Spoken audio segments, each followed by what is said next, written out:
Alrighty then, hello. Second to last video on this. Okay, so we just talked about the surrendering at the Appomattox Courthouse and the death of Abe Lincoln, RIP. Let's talk about what happened after the Civil War really quick here. There were three amendments that came out of the Civil War era, okay? Or shortly after the Civil War had ended. The first one is one that we already talked about, the 13th Amendment. Remember, in 1863, Lincoln passed the Emancipation Proclamation, but to make sure that every single state in the country followed it, he made it a constitutional amendment, meaning if you go against the Constitution, there will be severe consequences, right? So the 13th Amendment banned slavery and involuntary servitude in the entire United States, including the South. After that, in 1868, we have the 14th Amendment, declaring every single person born in the United States is a citizen of the United States, still to this day.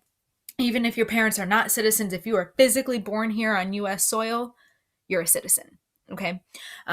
Let me throw this back a little bit, a few years for you. Remember the Dred Scott decision that we talked about last year in the 1850s?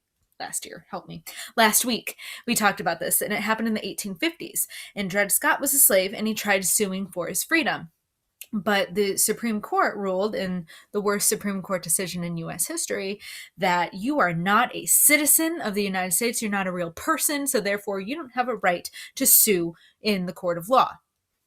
1868 rolls around, and guess what? Every single person is a citizen, regardless of race, gender, where they come from, right? They are a citizen of the United States if they are born here. So take that, Supreme Court. Then we have the 15th Amendment passed in 1870, so 5 years after the Civil War ended. And this is saying that no U.S. citizen, again, mentioned in the 14th Amendment, can be denied the right to vote based on race or any previous condition of servitude. Now, there's still a few clauses in this. First of all, starting in 1870 all the way until the 1960s, at least, people tried preventing Black people from voting. You will talk more about these things next year in your next history class, but there were things like literacy tests, proving that you can read before you can vote. Now, on some hand, it's like a good idea, but on the other hand, remember, it was illegal to teach slaves how to read and write. So, like in 1870, when saying, well, you got to prove you can read first, all the people who were voting were former slaves. So, preventing them from not voting, right? The grandfather clause. If your grandfather had the right to vote, you can vote. Right. But again, in 1870, all their grandfathers were slaves, so they couldn't vote. Right? So things like that, and also like a polling tax. You had to pay to vote. Things like that. Horrible. South sucks, right? Okay, so there's one clause. Second of all, still to this day, now every state is a little bit different, but in some states, if you committed a felony, thinking things like murder or, theft on some terrible level, whatever, some states won't allow felons to vote. Again, every state is different, but it's kind of in the 15th Amendment that you all have the right to vote, but it's also in the Constitution that says every state has a right to kind of determine their own fate a little bit. Law, right? Super confusing. So anyway, those are the three important amendments that came from the Civil War era. After this, we also have an era called Reconstruction, and y'all, this period sucked.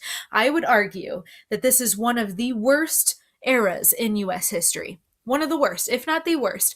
Now, right after the Civil War sucked, by the way. Any country that has a Civil War needs help, right? You should not be fighting each other, right? Reconstruction happened right after the Civil War ended in 1865, and it lasted all the way until 1877, when Congress had to literally put an end to it because it sucked so bad, all right? As the name suggests, this is an era of healing or reconstructing the nation after the Civil War. Oh, it sounds so fun. However, a lot of flaws, right? Lincoln wanted to act as if the southern states never actually left the Union. How do you just ignore that ginormous act of treason? Maybe Lincoln was a better dude than I am. Who knows? Anyway, because remember, if you punish them too hard, maybe they might come back even angrier in a few years and try this all over again, right? So anyway, this was a major chapter in civil rights, but not a good chapter in civil rights, okay? If you know anything about history, you know that the fighting for civil rights has been happening in this country since the birth of this nation, right? In 1776 and even before then, right? When the colonists were throwing tea into the harbor in Boston, right? It started then, right? And it's lasting all the way to now. Anyway, during this time, this is what makes this period so terrible. The South enacted the Jim Crow laws. Now, I won't go into too much detail about them because you will go into more detail with them next year with Mr. Sheehan, but the Jim Crow laws only existed in the South, and they were segregation laws. Segregation means keep them separate, right? If you've ever seen the pictures for like whites only, blacks only, for like drinking fountains, schools, restaurants, movie theaters, parks, benches, you name it, literally everything was segregated in the South. And these Jim Crow laws lasted until the 1960s, okay? And the South was still even then slow to change, okay? It was not a good time. Now, don't get me wrong, there was still a lot of racism happening in the North, with redlining and whatnot. But Jim Crow is the more famous one, okay? We also have the birth and the rise of the Ku Klux Klan, the KKK, originated by Nathan Bedford Forrest, a Confederate soldier. The KKK still exists. They are a white supremacist group, white power. Huge issue, right? When they started and up until about the 1940s, they wreaked havoc in the South. No black person was safe from the KKK in the South. Even if you were doing absolutely nothing wrong, nothing was stopping them from barging into your home and taking you.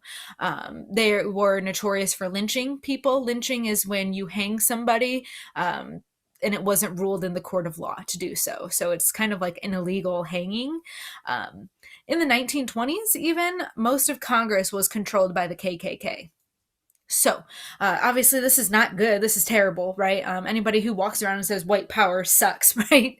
So anyway, this happened then. All right, any black person who dared to try and vote because it was their constitutional right to do so, right? The KKK was there.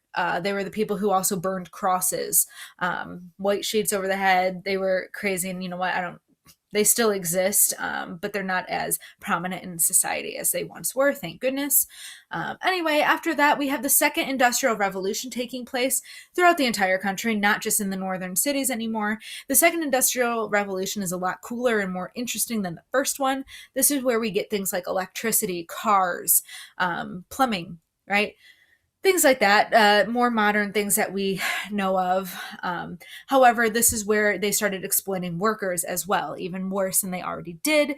You got the rise of monopolies. No, I'm not talking about the infuriating board game that you can play with your family if you feel like fighting your family. I hate that game. Anyway, we got tycoons, business tycoons, John D. Rockefeller, Cornelius Vanderbilt, Carnegie, I can't remember Carnegie's first name at this point, and Duke, of Duke University. All those dudes, monopolies on the industries, right? They were super rich up until Jeff Bezos. John D. Rockefeller was the richest man in all of U.S. history ever.